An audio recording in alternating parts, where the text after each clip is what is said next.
ఈ వీడియోలో మనం భగవద్గీత అధ్యాయము 3 శ్లోకము 2ను పరిశీలిద్దాం. కర్మయోగమైన ఈ అధ్యాయంలో శ్రీకృష్ణుడు చెప్పిన మాటల వల్ల అర్జునుడు తీవ్రమైన గందరగోళంలో ఉన్నాడు.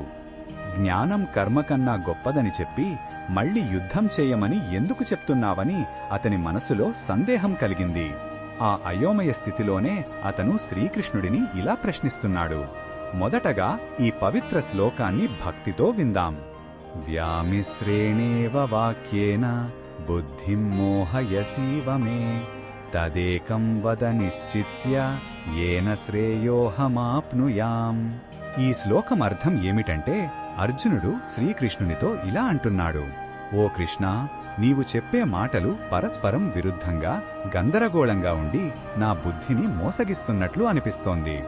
ఒకసారి జ్ఞానమార్గాన్ని పొగుడుతున్నావు, మరోసారి కర్మమార్గాన్ని అనుసరించమంటున్నావు. కాబట్టి ఈ రెండింటిలో ఏది నాకు నిజమైన శ్రేయస్సును ఇస్తుందో ఆ ఒక్క మార్గాన్ని నాకు నిశ్చయంగా స్పష్టంగా చెప్పు.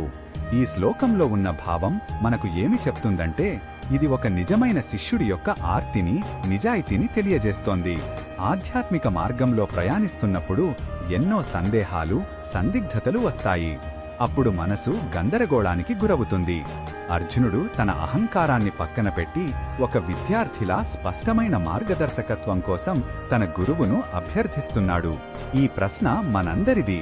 ఈ బోధనను మన దైనందిన జీవితంలో ఎలా ఉపయోగించుకోవచ్చు అంటే, మన జీవితంలో కూడా ఎన్నోసార్లు ఏది సరైన దారి అని తేల్చుకోలేం.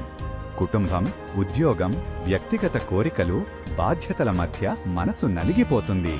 అలాంటి సమయంలో అర్జునుడిలా మనం కూడా మన అంతరాత్మను లేదా ఒక నమ్మకమైన మార్గదర్శిని శరణు వేడాలి. 100 మార్గాల గురించి ఆలోచించి గందరగోళపడటం కన్నా మనకు నిజమైన మేలు చేసే ఒక్క మార్గాన్ని ఎంచుకుని దానిపై స్థిరంగా నడవడం ముఖ్యం.